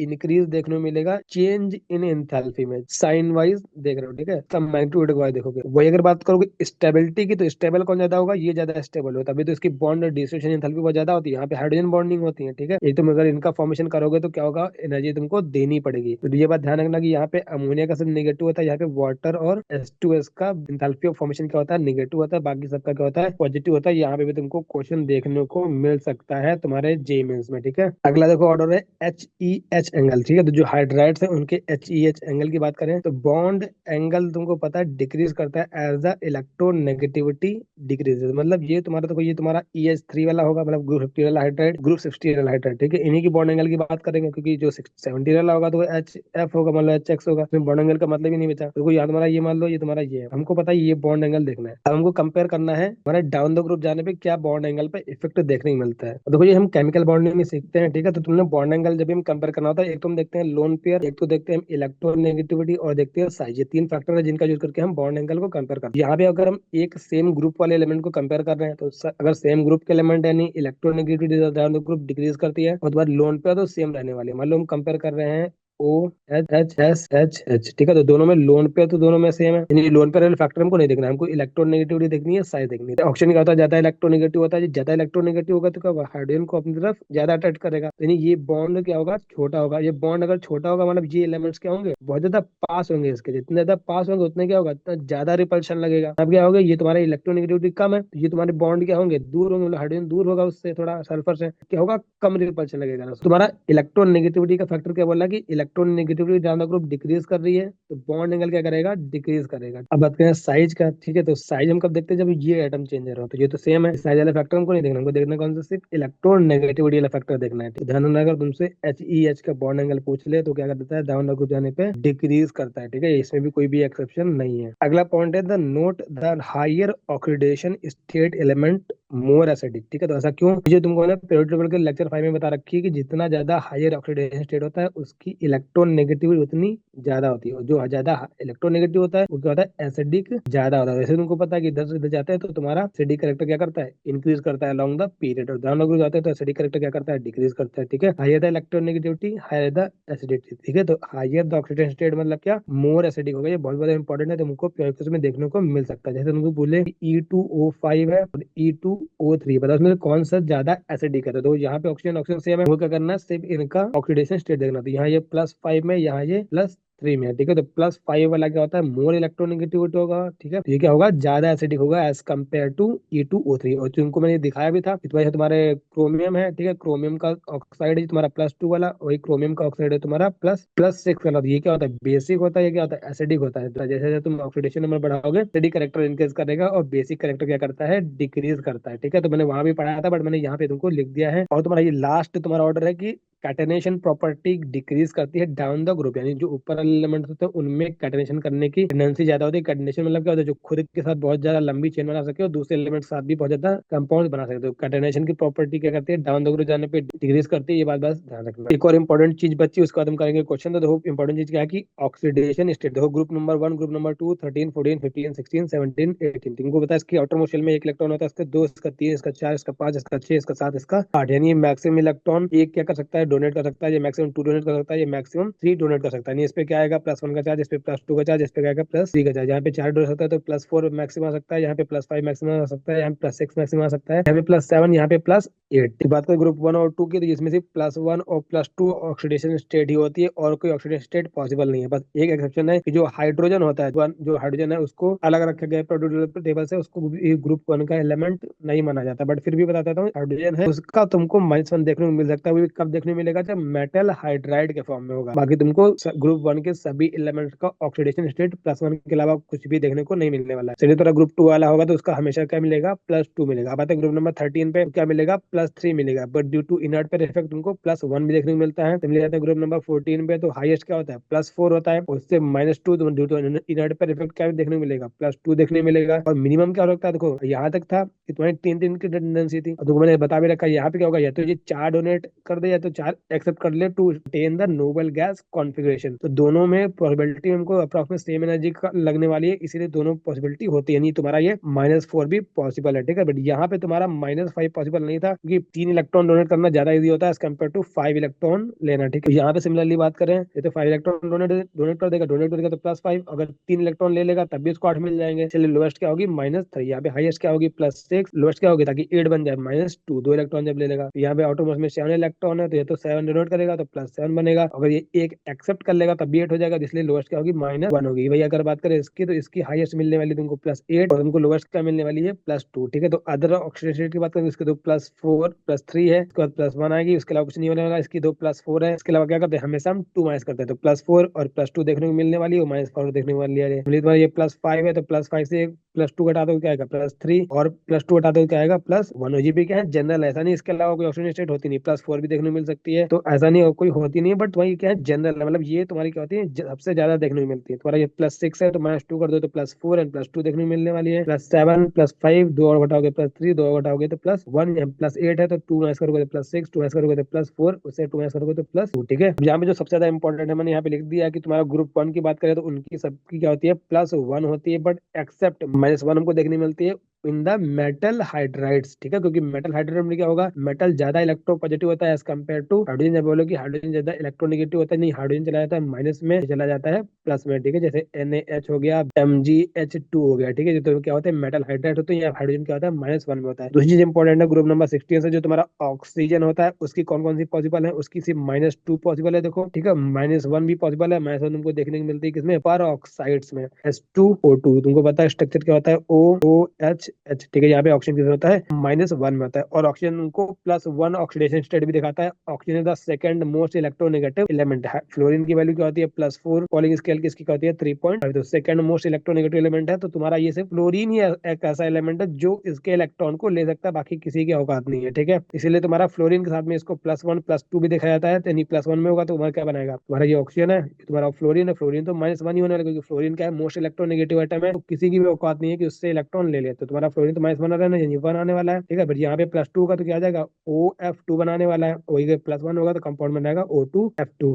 वही बात करें तो तुम्हारा जो OF2 होता है ये क्या होता है स्टेबल कंपाउंड होता है, ठीक है। ये तुम्हारा इतना स्टेबल नहीं होता है, ठीक है। ये बात एनसीईआरटी में लिखी हुई है। अगर बात करें ग्रुप नंबर 17 की, तो ग्रुप नंबर 17 में फ्लोरीन मोस्ट इलेक्ट्रोनेगेटिव होता है, इसकी इसीलिए सिर्फ और सिर्फ -1 ऑक्सीडेशन स्टेट पॉसिबल होती है, इसके अलावा कोई भी ऑक्सीडेशन स्टेट नहीं होती है, ठीक है। इस पे भी कई बार क्वेश्चन पूछा जा चुका है। अगर बात करें ग्रुप नंबर 15 की, जो नाइट्रोजन होता है उसकी तो -3 एग्जिस्ट करेगी, इसके अलावा इसकी +1 से लेके +5 तक सारी ऑक्सीडेशन स्टेट एग्जिस्ट करती हैं। अगर बात करें ऑक्साइड्स ऑफ नाइट्रोजन की, ठीक है, तो तुम्हारा पी ब्लॉक में सारी ऑक्साइड दी हुई है, तो +1 में होगा तो क्या बनाएगा N2O, +2 में क्या बनाएगा NO, +3 में क्या बनाएगा N2O3, +4 में क्या बनाएगा NO2, +5 में क्या बनाएगा N2O5। तो +1 से लेके +5 तक सारी ऑक्सीडेशन स्टेट्स की पॉसिबल होती है। तो ये पांचों पॉइंट बहुत ज्यादा इंपॉर्टेंट है, ये भी तुम्हारा पेपर में पूछा गया कि carbon can form negative oxidation state, ठीक है। तो कार्बन -4 दिखाता है, कार्बन तुम्हारा नेगेटिव ऑक्सीडेशन स्टेट के साथ दिखाएगा जब वो किसी अपने से लेस इलेक्ट्रॉन नेगेटिव एलिमेंट के साथ लगा होगा, ठीक है। तो क्वेश्चन पे आते हैं एक करके, तो choose the correct statement from the following,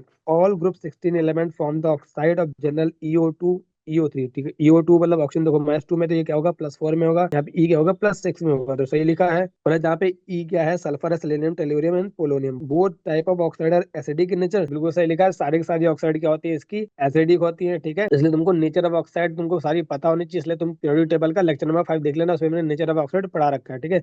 तो सारी क्या होंगी एसिडिक होंगी। फिर लिखा TeO2 is an oxidizing agent while the SO2 is the reducing agent. तो मैंने ऊपर तुमको लिखा दिया था कि डाउन द ग्रुप जाते हो तो क्या होता है ऑक्साइड की स्टेबिलिटी क्या करती है डिक्रीज करती है, ऑक्साइड की स्टेबिलिटी डिक्रीज करती है, यानी TeO2 इजीली ऑक्सीजन दे देगा, इजीली ऑक्सीजन दे देगा, नहीं उसका खुद का क्या हो जाएगा रिडक्शन, और खुद का रिडक्शन हो जाएगा, यानी वो क्या हो जाएगा ऑक्सीडाइजिंग एजेंट, और SO2 क्या हो जाएगा रिड्यूसिंग एजेंट। ये एनसीईआरटी की लाइन है, तुमको मैंने ऊपर लिखा भी दिया है, लिखा reducing property decreases from S2S, तो मैंने तुमको ऊपर सिखाई दिया क्या होता है इंक्रीज करता है रिड्यूसिंग प्रॉपर्टी, ठीक है। ये क्या हो गया फॉल्स हो गया। अगला है the ozone molecule contain the 5 lone pair of electron, तो ओजोन मॉलिक्यूल का तुमको स्ट्रक्चर पता होना चाहिए। तो ओजोन देखो ओ होता है एक तुम्हारा इससे कोऑर्डिनेट बॉन्डिंग होता है, एक डबल बॉन्डिंग होता है, तो एक दो तुम्हारे लोन पर यहाँ हो जाएंगे, एक लोन पर यहाँ हो जाएगा, यहाँ पे तुम्हारे कितने हो जाएंगे इसके 3 लोन पर हो जाएंगे, 3 1 4 1 5 1 6, टोटल कितने हो गए 6 लोन पर। यहाँ पे बोला था 5 लोन पर, ये तुम्हारा गलत हो गया। ये तुम्हारा करेक्ट कौन सा है, ए करेक्ट है और बी करेक्ट है, ठीक है। तो A and B are correct only. अगला क्वेश्चन है choose the correct statement about the hydride of group number 15। ठीक है, तो स्टेबिलिटी ऑफ हाइड्राइड की बात की है तो डाउन द ग्रुप डिक्रीज करती है, बिल्कुल सही लिखा हुआ है। फिर reducing ability of hydride increases, तो डाउन द ग्रुप जाकर पे इंक्रीज करती है, बिल्कुल ये भी सही लिखा है। फिर among the hydrides NH3 is a reducing agent while the BiS3 is a mild reducing agent. Same statement देखो यहाँ क्या दिया है, रिड्यूसिंग प्रॉपर्टी इंक्रीज कर देती है। अब रिड्यूसिंग एबिलिटी इंक्रीज करती है, नीचे वाला क्या होगा, अच्छा रिड्यूसिंग एजेंट होगा, जो ऊपर वाला होगा वो अच्छा रिड्यूसिंग एजेंट नहीं होगा। बस यहाँ पे क्या लिखा है, उल्टा लिखा है कि NH3 स्ट्रॉन्ग रिड्यूसिंग एजेंट, तो ये अच्छा रिड्यूसिंग एजेंट नहीं होगा। जो डाउन द ग्रुप जो नीचे होगा वो क्या होगा, ये एक अच्छा रिड्यूसिंग एजेंट होगा। क्यों, क्योंकि इसकी डिसोसिएशन एंथैल्पी क्या होगी, कम होगी। डिसोसिएशन एंथैल्पी कम होगी, नहीं हाइड्रोजन ये इजीली दे देगा। जो हाइड्रोजन इजीली देता है ऑक्सीडेशन होता है, तो जिसका ऑक्सीडेशन होता है वो क्या होता है, रिड्यूसिंग एजेंट होता है। ठीक है,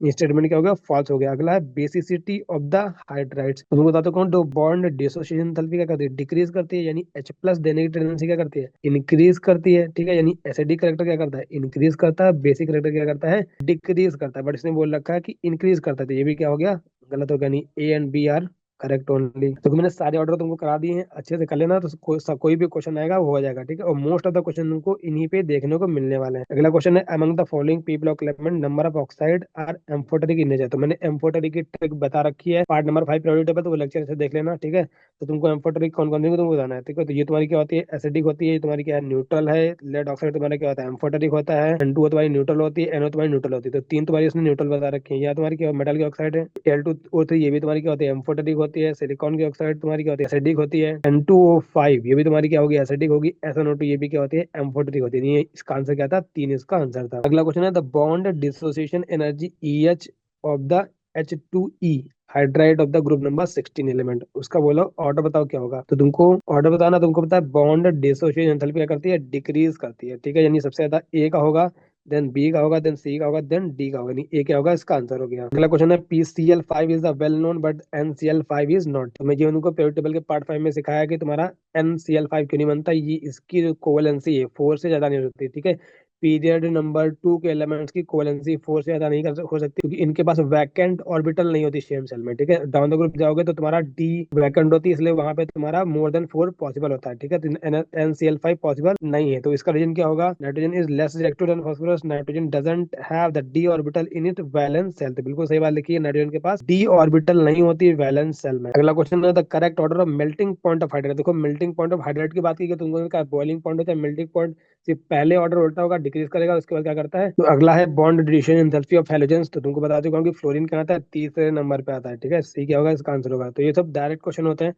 आता होगा तुरंत करके आगे बढ़ोगे, नहीं तो गलत कर दोगे। देखो 2021 में पूछा गया था ये, which one of the following correctly represent the order of stability of oxide. अब देखो स्टेबिलिटी ऑफ ऑक्साइड वो भी हैलोजन है। ठीक है, तो हैलोजन की ऑक्साइड का आता है, तो और किसी की ऑक्साइड होंगी तो स्टेबिलिटी क्या करती है, डिक्रीज करती है। मगर हैलोजन के लिए क्या था, आई के लिए माइनस थी, और लोअर के लिए किसके लिए थी, ब्रोमीन के लिए। और तुम्हारा मिडल में कौन था, क्लोरीन। तो तुमको बताया था बहुत इंपॉर्टेंट, NCERT में प्रॉपरली मेंशन है कि ये तुम्हारा क्या होता है, स्टेबल होता है, इसलिए आंसर इसका क्या होगा, डी इसका आंसर होगा। ठीक है, group 15 element which is the metal from the hydride with the strongest reducing power among the 15 hydride। बताओ कि कौन सा सबसे स्ट्रॉन्गेस्ट रिड्यूसिंग एजेंट होगा। तुमको पता है डाउन द ग्रुप क्या होता है, हाइड्राइड में रिड्यूसिंग प्रॉपर्टी क्या करती है, इंक्रीज करती है। नहीं, तुम्हारा बिस्मथ क्या होगा, सबसे ज्यादा स्ट्रॉन्ग रिड्यूसिंग एजेंट होगा। तो सेम क्वेश्चन है, which one of the following group 15 hydride is the strongest reducer. 2021 का सेम क्वेश्चन है। देखो ये शिफ्ट 1 का क्वेश्चन है, ये शिफ्ट 2 का क्वेश्चन है। देखो सेम क्वेश्चन है, डाउन द ग्रुप जाओगे तो क्या होगा, तुम्हारा रिड्यूसिंग प्रॉपर्टी इंक्रीज करती है, नहीं तुम्हारा बिस्मथ हाइड्राइड क्या होगा, सबसे ज्यादा अच्छा रिड्यूसिंग एजेंट होगा। ठीक है, ये सब प्रॉपर लॉजिकल ऑर्डर है, इसमें कोई भी एक्सेप्शन नहीं होता है। अगला देखो, arrange the following according to the average bond dissociation. तुमको बॉन्ड डिसोसिएशन एंथैल्पी देखनी है, तुमको क्या था, सेंट्रल आइटम क्या है यहाँ पे, सेम है, सेंट्रल आइटम सेम है, तुम्हारा ये आइटम चेंज हो रहा है। तो जितना ज्यादा बड़ा आइटम होगा उतनी ओवरलैपिंग क्या होगी, बेकार होगी। तो वैसे से बॉन्ड डिसोसिएशन एंथैल्पी क्या करेगी, डिक्रीज करेगी। ठीक है, ये सबसे ज्यादा बॉन्ड डिसोसिएशन एंथैल्पी किसकी होगी, फ्लोरीन वाले की होगी, फिर chlorine, then bromine, then iodine. यही एक है इसका आंसर है। अगला the correct order of bond enthalpy. ठीक है, तो ये एनसीईआरटी का क्वेश्चन है, सीधा डाउन द ग्रुप जाओगे तो बॉन्ड डिसोसिएशन एंथैल्पी क्या करती है, डिक्रीज करती है। पहला ऑर्डर में तुमको ये लिखा था, सबसे ज्यादा कार्बन की होगी, देन जर्मेनियम। ठीक है, क्योंकि कार्बन, सिलिकॉन, जर्मेनियम ऐसा ना आता ना, तो डाउन द ग्रुप जाओगे डिसोसिएशन एंथैल्पी डिक्रीज करेगी। नहीं, ये क्या है, डी इसका आंसर हो गया। अगला है the most stable try halide of nitrogen. ठीक है, NF3 है, NaCl3 है, NBr3 है, Ni3 है। उनको पता है जितना ज्यादा स्मॉल होगा उतना ही क्या होगा, ज्यादा स्टेबल होगा। सेंट्रल एटम सेम है, सेंट्रल एटम सेम है, तो इनका साइज देखते हैं, जितना बड़ा साइज उतना ही क्या होगा, लेस स्टेबल। यानी NF3 क्या है, मोस्ट स्टेबल। अगला क्वेश्चन है relative stability of +1 oxidation state. तुमको पता है +1 ऑक्सीडेशन स्टेट की स्टेबिलिटी क्या करती है, डाउन द ग्रुप जाने पे इंक्रीज करती है, डाउन द ग्रुप जाने पे इंक्रीज करती है। सबसे ज्यादा थैलियम की होगी, उससे कम इंडियम की होगी, उससे कम गैलियम की होगी, सबसे कम किसकी होगी, एल्यूमिनियम की होगी। इनर्ट पेयर इफेक्ट पे दो क्वेश्चन है डायरेक्ट, कोई भी टफ क्वेश्चन नहीं। देखो इतने आसान आसान क्वेश्चन आते हैं। अगला है electronegativity of aluminium is similar to. मेरे पास जो PYQ का PDF था उसमें ये ब्लॉक केमिस्ट्री में पढ़ा था, बट देखो कितना तुमको इंपॉर्टेंट है, डाटा को याद होना। ठीक है, तुमको पता है लिथियम शुरू होता है 1 से, देना तो तुम्हारा 1.5 बेरिलियम का होता है। तो तुमको पता है यहाँ पे तुम्हारा 0.9 एक डिग्री 0.1 डिग्री करते हो, तो यहाँ पे 0.3 डिग्री करते हो तो 1.2 आता है। यहाँ पे 1.5 है, देन 2 आता है। यहाँ पे कितने डिग्री करते हो, 0.5 के डिग्री करते हो, यानी 1.5। यानी एल्यूमिनियम और बेरिलियम क्या होता है, इलेक्ट्रोनेगेटिविटी सेम होती है। जैसे तो फॉलोइंग स्केल वाला डाटा तुमको याद होना कितना ज्यादा इंपॉर्टेंट है। अगला क्वेश्चन है aluminium is usually found in the +3 oxidation state, in contrast thallium in the +1 and +3 oxidation state. तो ये ऐसा क्यों होता है, due to inert pair effect. ठीक है, डायरेक्ट क्वेश्चन देखो मिलते हैं। अगला क्वेश्चन है the element that does not show the catenation. तो डाउन द ग्रुप जाने को तो कैटेनेशन प्रॉपर्टी क्या करती है, डिक्रीज करती है। सबसे जो नीचे वाला होगा वो उसमें कैटेनेशन नहीं होने वाला है। ठीक है, डाउन यहाँ देखो कौन सा है, लेड। तुम्हारा क्या, लेड ऐसे भी मेटल होता है, इसमें कैटेनेशन नहीं होने वाला है। अगला क्वेश्चन है the elements of the greater ability to form the p pi उनको बता चुका हूँ। पी पाई बॉन्ड के फॉर्मेशन की टेंडेंसी डाउन द ग्रुप जाने पे डिक्रीज कर देगी। सबसे जो ऊपर वाला होगा वो सबसे अच्छा पी पाई बॉन्ड बनाने वाला है। तो ग्रेटर एबिलिटी किसकी होने वाली है, कार्बन की। अगला क्वेश्चन है the correct order of catenation. तो डाउन द जान दो कैटेनेशन की टेंडेंसी क्या करेगी, डिक्रीज करेगी। सबसे ज्यादा कार्बन होगा, देन सिलिकॉन होगा, देन तुम्हारा जर्मेनियम होगा, देन तुम्हारा SN होगा। ठीक है, ये क्या है, ज्यादा करेक्ट ऑप्शन है। अगला है कैटेनेशन टेंडेंसी, कुछ ऐसा दिया हुआ है। ठीक है, कैटेनेशन टेंडेंसी ऐसा है, बोला तो bond energies in the kilo joule of carbon, carbon silicon, silicon germanium bonds are respectively. तुमको पता है कार्बन क्या होगा, डाउन द ग्रुप जाने पे क्या होता है, बॉन्ड डिसोसिएशन क्या करते हैं, डिक्रीज करती है। यानी बॉन्ड एनर्जी क्या करेगी, डिक्रीज करेगी। हाईएस्ट किसकी होगी, कार्बन की, देन तुम्हारी सिलिकॉन की, देन तुम्हारी जर्मेनियम की। यानी ये क्या हो गया, इसका आंसर हो गया। अगला क्वेश्चन देखो फिर से इनर्ट पर इफेक्ट पे, बट इसने खुद ही बता दिया। इसने बोला देखो PbO2 से PbO बनाया, यानी तुम कहाँ से जा रहे हो, तो +4 से +2 में जा रहे हो। तो डेल्टा जी नेगेटिव मतलब प्रोसेस क्या होती है, स्पॉन्टेनियस। ठीक है, यहाँ तुम देख रहे हो कि तुम्हारा SN है भाई, तुम यहाँ तुम +4 से +2 में जा रहे हो, तो डेल्टा जी क्या है, ग्रेटर देन 0। ये प्रोसेस क्या है, नॉन स्पॉन्टेनियस। यानी यहाँ पे SN है, उसकी +2 स्टेबल नहीं, उसकी +4 स्टेबल है, और PB की +2 स्टेबल है। ठीक है, बोल रहा है कि which oxidation state are more characteristic for lead and tin. तो अगर ये मान लो नहीं भी दिया होता तभी तुम्हें बता देते थे कि लेड की क्या होगी, +2 सबसे ज्यादा स्टेबल होगी, और तुम्हारी SN की क्या होगी, +4। ठीक है, तो वैसे भी तुमको रिएक्शन भी पता चल रहा है कि ये तुम्हारी रिएक्शन क्या स्पॉन्टेनियस है। स्पॉन्टेनियस है मतलब ये रिएक्शन होना चाह रही है, यानी +4 से +2 में जाना चाह रहा है लेड, यानी इसका +2 ज्यादा स्टेबल होगा, और इसका क्या होगा, +4 स्टेबल होगा। तो लेड का +2 स्टेबल होगा, और तुम्हारा टिन का क्या होगा, +4 स्टेबल होगा। अगला क्वेश्चन है the stability of the dihalide of this. ठीक है, अब डाई हैलाइड है इनका। अब ध्यान से देखो, तुम्हारा सेंट्रल मेटल एटम चेंज हो रहा है, और तुम्हारा एक्स क्या है, सेम है। तुमको दो टाइप सिखाया ना, तो सेंट्रल मेटल एटम तुम्हारा चेंज हो रहा है, तो तुमको देखना है इनका कि ये कौन सी ऑक्सीडेशन स्टेट में। तो देखो तुम यहाँ पे सारे के सारे क्या है, +2 में है, तो +2 की स्टेबिलिटी डाउन द ग्रुप जाने पे क्या करती है, इंक्रीज करती है। यानी स्टेबिलिटी क्या करेगी, डाउन द ग्रुप जाने पे इंक्रीज करेगी। सबसे ज्यादा स्टेबिलिटी लेड +2 की होगी, देन SN2+, सबसे उससे कम जर्मेनियम, सबसे कम सिलिकॉन। डी क्या होगा, इसका आंसर हो गया। अब देखो तुम्हारा M एक मेटल है, ठीक है, जो क्लोराइड बना रहा है, +2 बना रहा है और +4 बना रहा है। बताओ इसमें से कौन सा स्टेटमेंट क्या है, करेक्ट है। बताओ जो MCl2 ज्यादा आयोनिक होगा एज कम्पेयर टू MCl4। ठीक है, अगर MCl2 मतलब M तुम्हारा +2 में है, तुम्हारा M+4 में, तुमको पता है smaller the ion more will the covalent character, यानी इसका कोवलेंट ज्यादा होगा, इसका आयनिक ज्यादा होगा। इसने वो रखा है ये, तो इसका आयनिक ज्यादा है, तो यानी करेक्ट स्टेटमेंट है। ठीक है, ये तुम्हारा आंसर होगा। आगे देख लेते हैं क्या लिखा है, MCl2 is more हाइड्रोलाइट then MCl4। तो हाइड्रोलिसिस किसका होता है, देखो जितना स्मॉलर आयन का हाइड्रोलिसिस उतना ज्यादा, तुमको मैं स्टार्टिंग में बता चुका हूँ। ठीक है, तो यहाँ पे M तुम्हारा क्या होगा, +2 में होगा, यहाँ M तुम्हारा क्या होगा, +4 में होगा। तो इसका हाइड्रोलिसिस ज्यादा होगा एज कम्पेयर टू इसके। ठीक है, नहीं क्या होगा, गलत स्टेटमेंट हो गया, because the larger the charge on the cation smaller the cation. ठीक है, क्योंकि यहाँ पे जेड इफेक्टिव बढ़ जाता है। इसे हम पीरियोडिक टेबल में सीखते हैं, बताने अब तुमको मैं सब कुछ बार बार बताऊंगा नहीं। ठीक है, आगे क्या है, MCl2 is more volatile then MCl4। अब देखो वोलेटाइल तुमको मेजर करना है, तुमको पता है ये ज्यादा आयनिक है। तुमको पता है आयनिक बॉन्ड क्या होते हैं, stronger than the covalent bond. ठीक है, तो ये ज्यादा आयनिक है, इसलिए क्या होगा, इसमें ज्यादा स्ट्रॉन्ग इंटरेक्शन होगा, तो ये क्या होगा,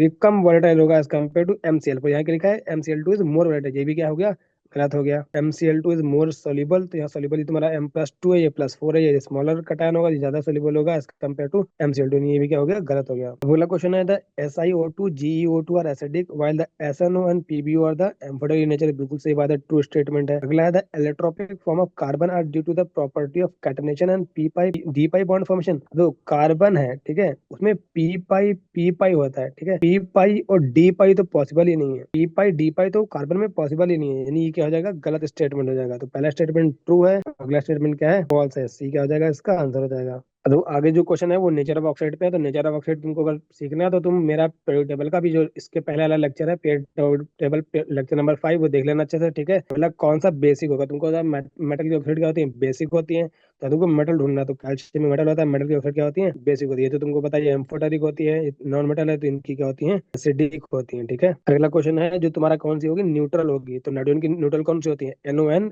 N2O। Given below the oxide number of amphoteric oxide, तुमको पता है मेटल की ऑक्साइड है Na2, ये तुम्हारी बेसिक होगी। आर्सेनिक की +3 वाली क्या होती है, एम्फोटेरिक होती है, सही है, ये तुम्हारी क्या होती है, न्यूट्रल होती है, ये तुम्हारी क्या होती है, एसिडिक होती है, ठीक है। एम्फोटेरिक कितनी होगी, एक, नहीं, बी क्या हो गया, इसका आंसर हो गया। अगला है the correct statement from 1 to 3 regarding group number 13 element. बोला बोरॉन ट्राइऑक्साइड इज एसिडिक, तो बोरॉन का होता है नॉन मेटल होता है, नॉन मेटल ऑक्साइड क्या होती है, एसिडिक होती है, ठीक है, यानी ये स्टेटमेंट क्या है, करेक्ट है। Oxide of aluminium and gallium are amphoteric, तो बिल्कुल सही बात है, एल्यूमिनियम और गैलियम के ऑक्साइड क्या होती है, एम्फोटेरिक होती है, ये भी क्या है, करेक्ट स्टेटमेंट है। अगला है the oxide of indium and thallium are basic, ये भी क्या है, सही स्टेटमेंट। नहीं, तीनों स्टेटमेंट क्या थे, नेचर ऑफ ऑक्साइड मैंने बहुत अच्छे से पार्ट नंबर 5 में करा रखा है पीरियोडिक टेबल के, उसको जाके देख लेना। नेचर ऑफ ऑक्साइड में बहुत ज्यादा क्वेश्चन पूछे जाते हैं, इसलिए वो लेक्चर देख लेना अच्छे से, ताकि कोई भी क्वेश्चन तुम्हारा छूटे ना। तो इस लेक्चर में इतना ही, तो नेक्स्ट लेक्चर में जो भी थोड़ा बहुत चीजें बच्ची वो मैं कवर कर दूंगा। मोस्ट ऑफ द क्वेश्चन तुमको देखने वाला है, 99.9% क्वेश्चन तुमको इसी लेक्चर से देखने को मिलेगा पी ब्लॉक से। तो goodbye, take care and best of luck for exam. और इस वीडियो को ज्यादा से ज्यादा स्टूडेंट तक शेयर जरूर करना, ताकि उनका भी पी ब्लॉक का कोई भी क्वेश्चन ना छूटे, ठीक है।